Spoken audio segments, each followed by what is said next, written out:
Assalamualaikum warahmatullahi wabarakatuh. Alhamdulillahirabbil alamin. Teman-teman, kita senantiasa ucapkan syukur kehadirat Allah Subhanahu wa taala. Kita dipertemukan kembali dalam forum kajian Tombuh Hati.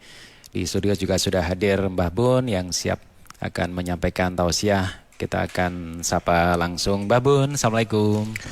Waalaikumsalam warahmatullahi wabarakatuh. Alhamdulillah sehat Mbah Bun. Sehat, alhamdulillah. Pokoknya saya nikmati betul kok. Ya itu saya hanya berdoa mudah-mudahan mampu memanfaatkan usia kita itu yang selalu ridho dan maghfirah Allah. Amin. Baiklah, pada siang hari ini Mbak Bun akan membahas dengan topik langkah-langkah yang tepat. Mari kita awali dengan bacaan basmalah. Bismillahirrahmanirrahim. Sebagaimana biasa Mbak Bun akan baca puisi dengan judul Hukum Negeri. Pisau, pisau, pisau, mengapa harus pisau? Apa tak kau lihat mata pisau? Seorang ibu rumah tangga menjerit. Lewat IT ia mengadu tentang nasib. Sepasang borgol mendekati dirinya. Sementara itu seorang petinggi berulah, dia masih bebas berkiprah. Mengapa tak harus pedang yang tajam menerjang, mengarah ke segala arah pandang? Mungkin dan mungkin hukum negeri masih seperti ini. Sila kelima masih sulit untuk dimaknai. Semoga hal ini segera diakhiri. Pesan moral daripada puisi ini, bahwa slogan di mata hukum adalah sama, itu jangan hanya slogan, tapi tolong betul-betul segera ditegakkan. Kasus ibu rumah tangga mengadu nasib lewat IT tentang rumah sakit internasional dulu, langsung hukum bertindak. Diharap ini berlaku juga kepada yang lain. Jadi jangan sampai hukum itu tajam ke bawah, tumpul ke atas dan ke samping. Biasanya orang kondangnya kan tumpul ke atas, tapi juga ada hukum itu di Indonesia tumpul ke atas dan ke samping, tajamnya hanya ke bawah. Iya, itulah. Jadi yang kita harapkan itu slogannya di mata hukum kita sama, tapi sekarang masih belum bisa dilaksanakan. Rupanya sila kelima itu masih sulit untuk dimaknai. Mudah-mudahan ini segera berakhir dan segera bisa ditegakkan slogan itu dengan sebaik-baiknya. Baiklah, kita lanjutkan langkah-langkah yang tepat. Penjelasannya, Asy-Syaukani pernah mengatakan bahwa sejumlah ulama pernah menasihati jangan pernah berhenti menulis meski hanya 2 baris sehari. Nasihat ini aku patuhi, ternyata hasilnya cukup memuaskan.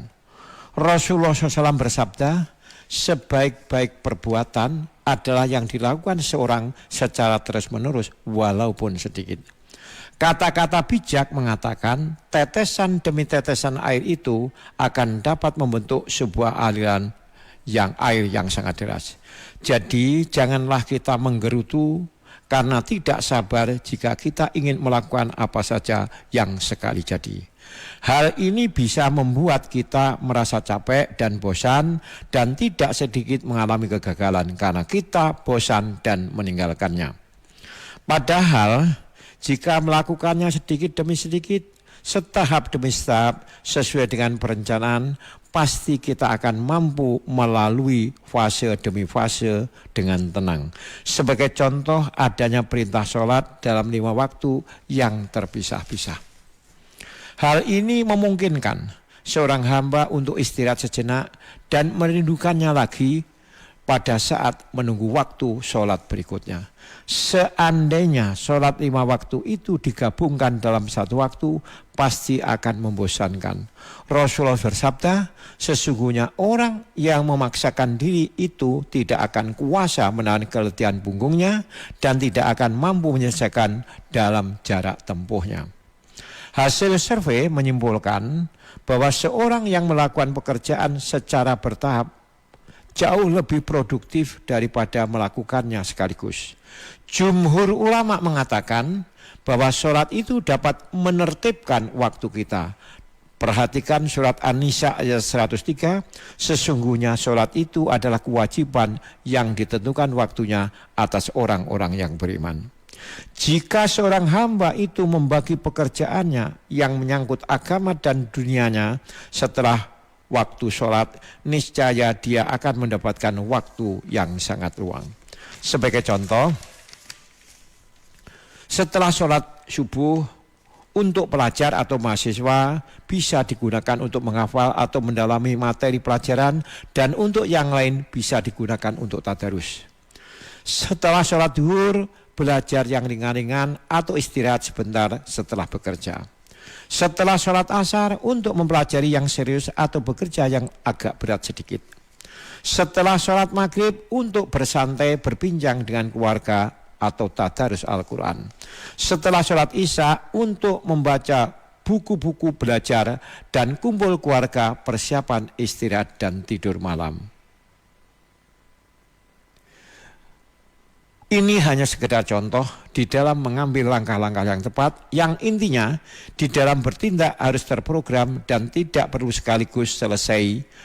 Yang penting, meski secara bertahap, tujuan berhasil, tidak merasa berat dan tidak membosankan. Semoga ini bermanfaat. Monggo.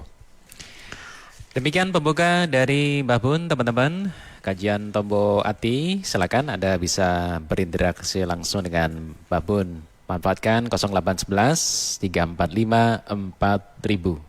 Saya buka kesempatan ke teman-teman gatekeeper. Ayu. Pak Sanul Haq di Belaru Badas. Bagaimana cara sholat bagi orang yang sakit? Bersucinya bagaimana? Karena baru operasi batu ginjal, mohon doa semoga sehat kembali. Pak Johan di Kunjang, pisah ranjang dengan istri dalam waktu yang cukup lama karena suatu permasalahan. Hubungan renggang, sempat pisah rumah, istri pulang ke rumah orang tuanya, tapi belum ada talak. Jika ingin kembali bersama, apakah perlu akad nikah atau ijab lagi? Baik, untuk yang pertama dari Pak Sanul Haq tentang cara sholat bagi orang yang sakit. Silakan Mbak Bun. Terima kasih. Cara sholat bagi orang yang sakit seperti biasa. Jadi artinya kalau tidak bisa dengan wudhu, silakan dengan tayamum. Nah, dengan tayamum itu yang dibasuhkan hanya muka dan kedua tangan. Ya. Nah, perbedaannya begini, kalau wudhu itu membasuh tangannya itu dari muka sampai dari tangan sampai siku-siku, tapi kalau tayamum hanya sampai batas pergelangan ini saja, gitu ya. Jadi kalau mukanya biasa, dan di situ tanahnya itu nggak usah harus mengambil. Di sekitar itu di kasur itu kan sudah ada debu juga. Yeah. Nah, jadi itu ini di sini terutama keluarganya yang harus menuntun ya. Jadi tangan dia dipegang, langsung diarahkan ke situ, langsung diketiup begitu langsung untuk mukanya. Satu diginikan lagi, lalu setelah itu di tempat yang lain ya, di kasur yang lain ya situ, lalu tiup lagi, lalu untuk tangan itu bersucinya. Lalu sekarang kalau memang nggak bisa dengan berdiri, bisa dengan duduk. Karena ini baru operasi ginjal lagi. Kalau nggak bisa dengan duduk, silakan dengan berbaring. Kalau nggak bisa, kalau berbaring kepala di utara. Kalau nggak bisa dengan berbaring, silakan dengan tengadah ya, jadi melumah. Ya, kepala di timur gitu ya.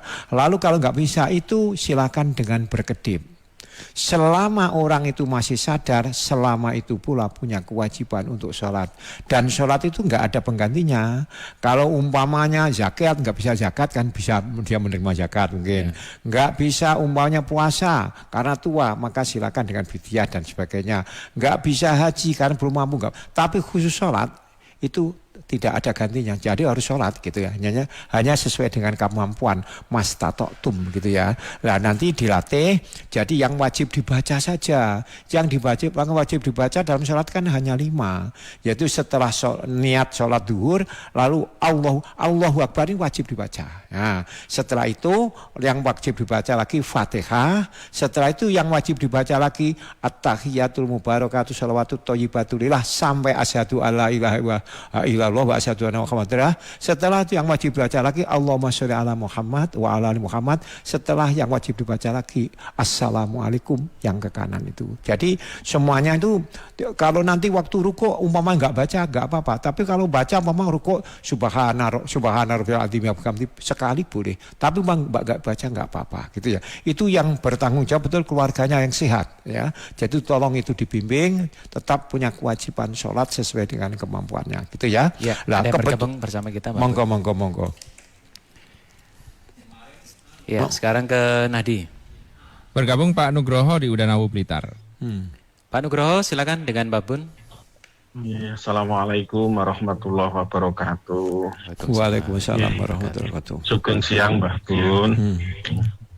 Ini yang mau ditanyakan soal utang piutang Mbah Bun, yang sangat rawan dengan percekcokan Mbah Bun. Waktu utang biasanya merengek-rengek mengibah-ibah, tapi waktu giliran nyaur ngejak tukaran dengan yang utangi biasanya gitu Mbah Bun. Ini yang kami tanyakan soal hutang piutang emas Mbah Bun. Ada kejadian waktu hutang itu semisal emas itu 5 gram, ini semisal dijual mendapatkan uang 5 juta, katakanlah begitu. Nah, setelah beberapa bulan atau berapa tahun, ternyata emas itu naik harganya Mbah Bun 2 kali lipat atau 3 kali lipat. Terus akhirnya yang dipinjam itu merasa karena dulu dipinjami dapat 5 juta, dikasih tambahan 1 juta 6 juta, karena menurutnya sudah dibantu. Tapi ternyata yang punya emas ini nggak terima, saya minjami bukan uang tapi emas 5 gram. Saya nggak mau uang tapi saya mau emas 5 gram kembali. Lah dari situ menimbulkan masalah Mbah Bun. Ini jalan keluarnya gimana, yang benar gimana Mbah Bun? Itu yang pertama soal utang piutang. Yang kedua juga utang piutang, dulu waktu utang itu pinjamnya sapi Mbah, sapi pedet kecil. Nah, untuk kemudian dengan alasan untuk modal usaha lah, setahun atau 2 tahun kemudian pedet itu kalau dipelihara kan semakin besar Mbah Bun. Nah, otomatis yang punya pedet yang utangi misalnya dipelihara semakin besar badilah, tapi kalau dipinjam dikembalikan seperti waktu dijual harganya kan juga tidak boleh kan gitu. Terus ini jalan keluarnya gimana Mbah Bun? Itu Mbah Bun yang kami tanyakan, 2 masalah. Sebelumnya minta maaf ada kurang lebihnya ya. Matur suwun. Assalamualaikum warahmatullahi wabarakatuh. Waalaikumsalam warahmatullahi wabarakatuh. Ya, silakan Mbak Bun. Saya tambahkan tadi yang sholat sakit itu ya. Ya. Jadi tetap itu kewajiban sholat. Kalau seandainya kebetulan saya tadi mengatakan kalau dengan terlentangkan kepala di timur. Tetapi kalau situasinya umpamanya itu tidak bisa dipindah, itu hatinya saja yang dihadap ke timur. Jadi tidurnya boleh tetap umpamanya kepala di barat, atau tapi hatinya yang dihadapkan ke timur. Itu saja ya. Sementara ini yang kedua nanti dulu ya. Pisang ranjang nanti dulu nggih. Yang Pak Nugroho dulu ya. Nugroho ya. Piutang cekcok. Memang biasanya begitu. Orang biasanya kebanyakan yang tidak menyadari begitu. Khusus hutang emas, lalu yang punya itu menagih emas, itu yang betul itu, dan itu tidak riba.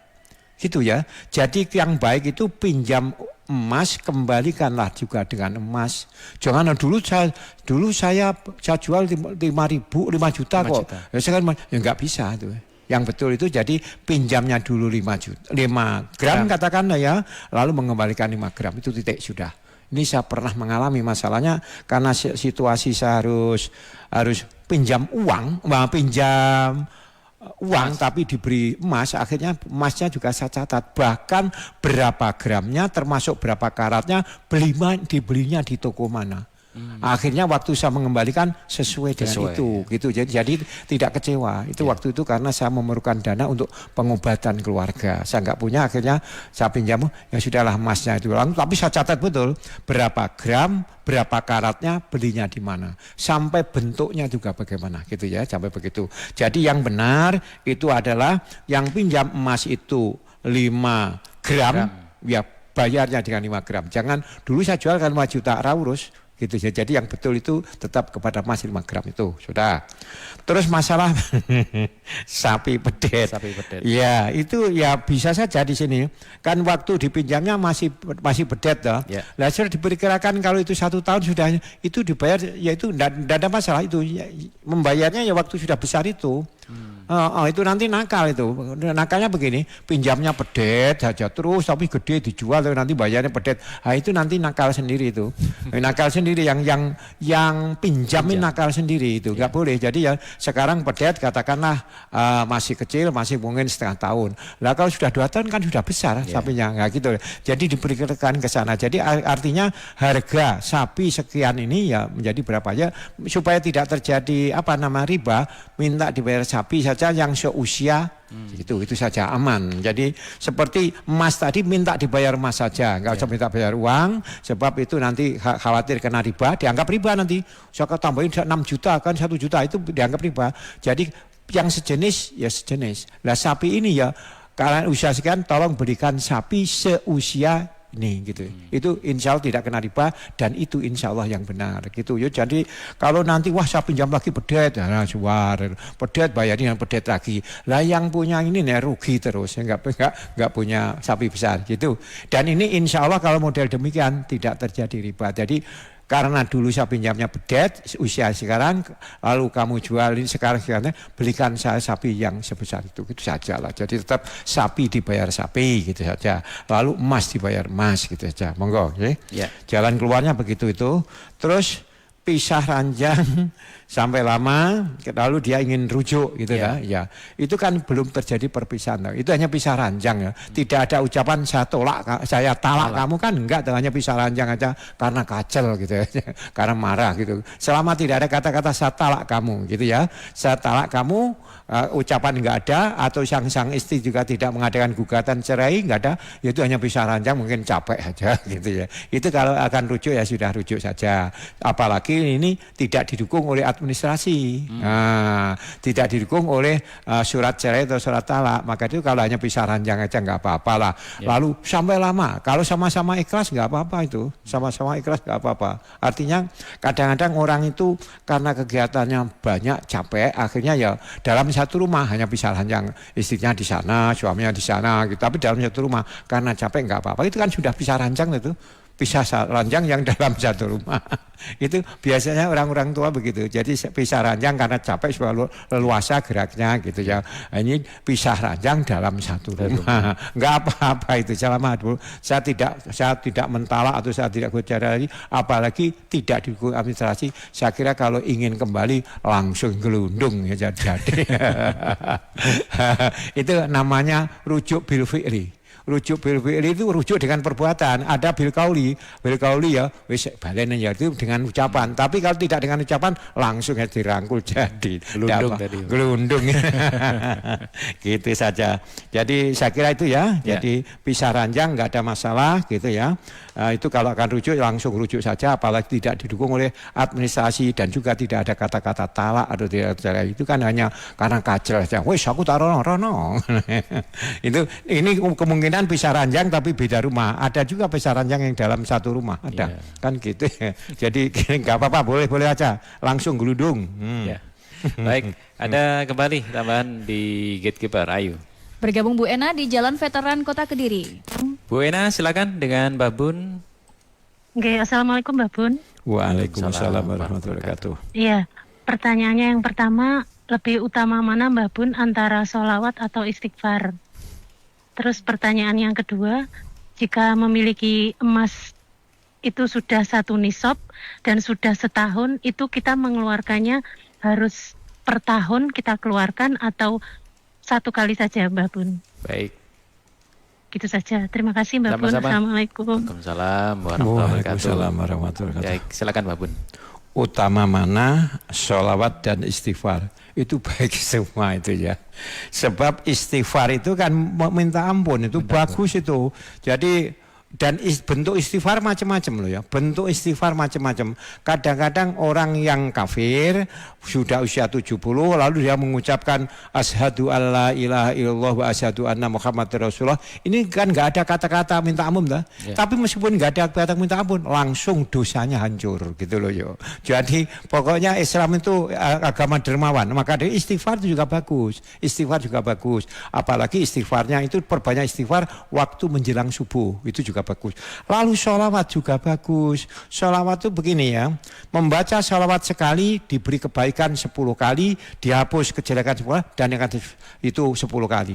2, 20, 3, 30, tapi yang 40 enggak ada, langsung 100. Kalau setiap sehari semalam bisa istiqomah membaca sholawat itu 100, maka waktu sakaratul maut dijamin tidak akan menjadi fasik dia. Lalu ada lagi penjelasan bahwasanya membaca sholawat kalau rutin itu setiap sehari semalam itu 1000, insya Allah dijamin dia tidak akan dicabut nyawanya sebelum disiapkan surga baginya. Itu loh. Jadi maka itu banyak. Lah pekerjaan sholawat ini meskipun nggak patek lilo tetap berpahala, tidak terlalu memerlukan konsentrasi baca sholawat itu. Maka dulu saya katakan loh, sambil ulek-ulek sambul tuh, sallallahu ala Muhammad, boleh itu ya. Jadi bahkan kalau sholawat itu sepertinya tidak ada dosanya.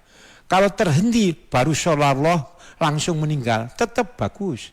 Sallallahu ala Muhammad bagus gitu loh. Tapi kalau umpamanya la ilaha illallah lah tengah jalan mati, itu berbahaya. La ilaha lah itu ternyata mati, bahaya. Maka itu kalau mentalkin usahakan itu Allah itu aman. Tapi awas jangan sampai diulang, jangan sampai Allah. Itu kalau sudah Allah artinya apakah Allah itu ada? Nah, jadi maka itu kalau betul-betul makan orang yang akan meninggal, Allah, kalau dia sudah berhasil Allah sudah diam, jangan diajak ngomong. Jadi betul-betul kita perhatikan, jangan sampai kan orang akan mati bingung tuh, Allah lah itu apakah Allah itu ada? Itu artinya begitu, maka harus hati-hati gitu ya. Jadi Allah, tapi bukan berarti ucapan talqin itu hanya itu saja. Jadi semua yang menuju kepada ketauhidan itu tetap itu adalah kalimat thayyibah gitu ya. Jadi kalau istighfar dan sholawat itu ini semua utama, amalkan saja semuanya. Amalkan saja semuanya. Hanya istighfar memerlukan konsentrasi ya. Tidak boleh astagfirullahaladzim pikiran ini enggak boleh. Tapi kalau sholawat Muhammad sambil ngomong sholawat Muhammad, memang sholawat jadi itu. Di situ saya menemukan meskipun yang baca sholawat tidak ikhlas pun jadi. Hebatnya di situ. Wis aku kesel aku sallallahu alaihi wasallam. Kesel aku. Asal enggak apa jadi tetap itu. Itulah kehebatan selawat itu. Monggo. Ya.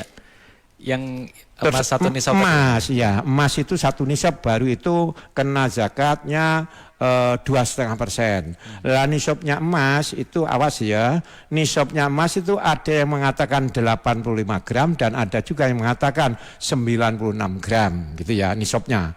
Di situ itu setelah kita teliti yang nisabnya 96 gram itu emasnya karatnya tidak 24. Tetapi yang 85 gram itu yang 24 karat. Jadi disitulah perbedaannya.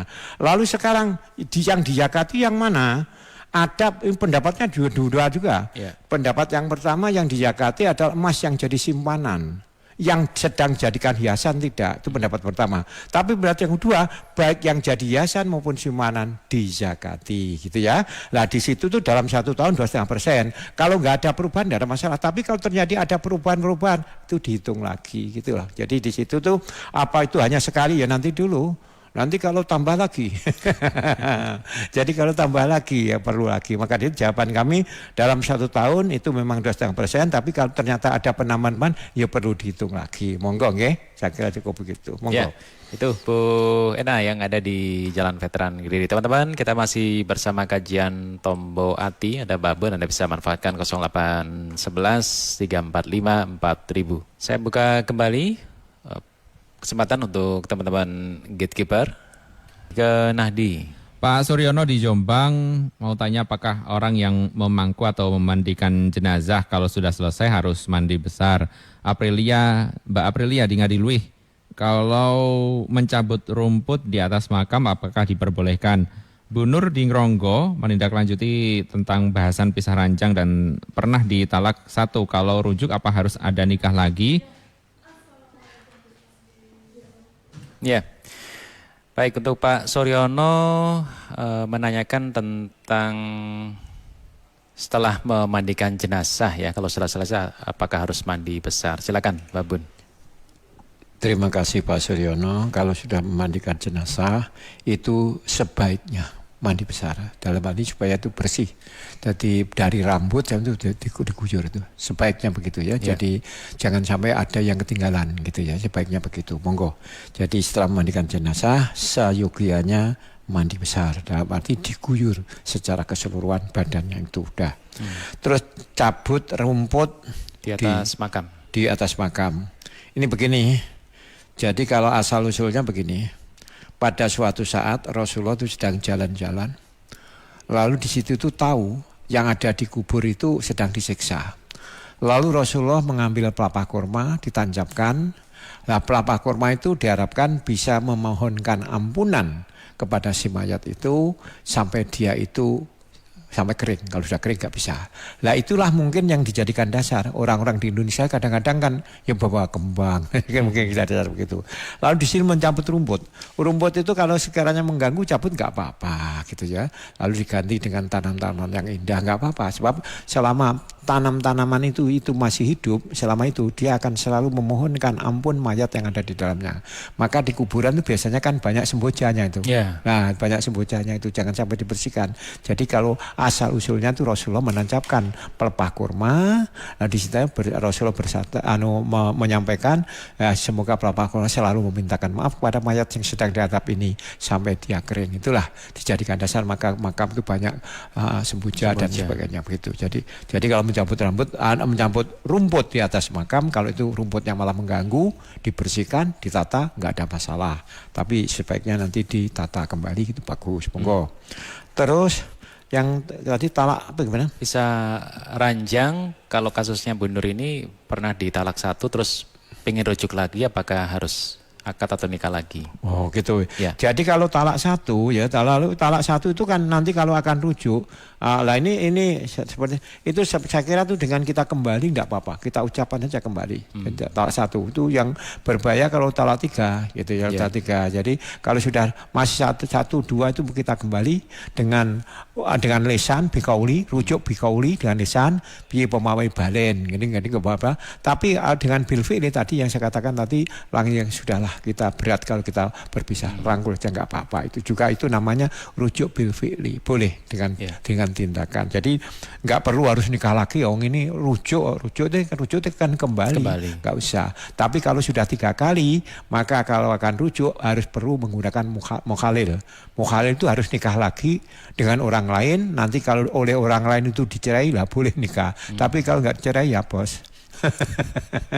Sebab dulu ada ini, jadi cerainya memang cerai bukan rekayasa gitu ya. Jadi kalau cerai rekayasa itu nggak boleh. Jadi dulu karena sudah 3 kali cerai maka dia harus dinikahi orang lain. Lalu orang yang laki-laki itu memberi biaya supaya dia menikahi istrinya, tapi nanti kalau sudah 2 bulan cerai nanti dia akan ternyata nggak mau cerai, ya sudah apes. Dan ini terjadi loh, ini bukan terjadi. Jadi kalau masih talak 1 saja nggak apa-apa, langsung rujuk dengan lisan nggak apa-apa. Apalagi belum punya surat cerai. Kalau surat cerai lah itu perlu lagi diperbaiki ya. Kalau surat cerai harus diperbaiki dengan sholat tolak itu nanti berbunyi sholat tolak atau surat cerai itu ada nanti di stem yang asli. Disestempel lalu telah digunakan rujuk lagi. Itu yang menulis itu adalah kepala KUA. Jadi kalau sudah punya, jadi kalau belum cerai dalam arti belum pakai administrasi itu kembali saja nggak apa-apa. Tapi kalau pakai administrasi maka laporan kepada kepala KUA yang asli itu, sehingga nanti talak yang asli diminta oleh kepala KUA, stempel, kasih telah digunakan rujuk kembali, sudah selesai. Itu gitu caranya begitu, monggo. Ya, kalau Mbak Pun sebut tadi gelundung Mbak Pun. Ya, gelundung. Dan itu istilah memang, istilahnya begitu. Jadi rujuk bil fi'li dan bil kauli. Bil kauli omong si kauli, tapi bil fi'li langsung gelundung itu. Ya, sekarang ke Gatekeeper Ayu. Bergabung Bu Nur Laila di Kalangbret Tulungagung. Bu Nur silakan dengan Mbah Bun. Iya. Assalamualaikum Mbah Bun. Waalaikumsalam warahmatullahi wabarakatuh. Ini Mbah Bun mau nanyakan ini sholat witir itu ada 3 rakaat. Ada yang 2 salaman, ada yang 1 salam. Itu yang abdal yang mana Mbah Bun? Apa semuanya bisa 2 salam maupun 1 salam?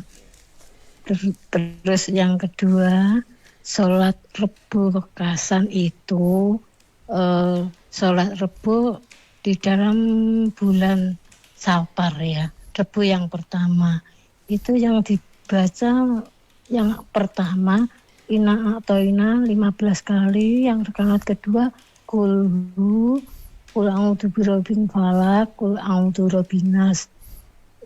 Terus itu apa, aku minta solusi sama Mbak Bur, minta yang benar yang mana Mbak Bur.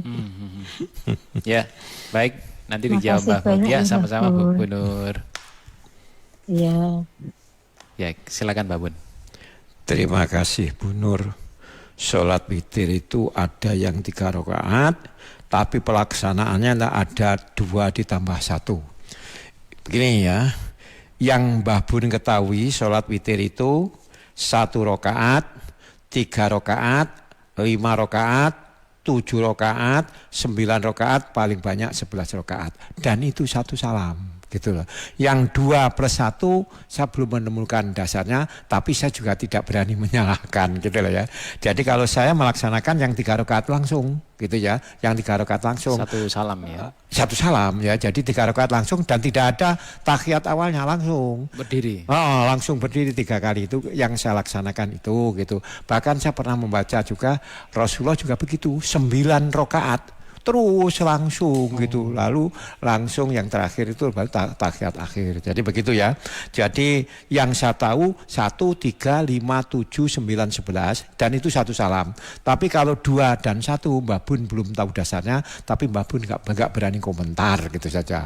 Gitu saja sudah. Jadi yang saya katakan, dan sholat witir itu hebat Bu, hebatnya begini.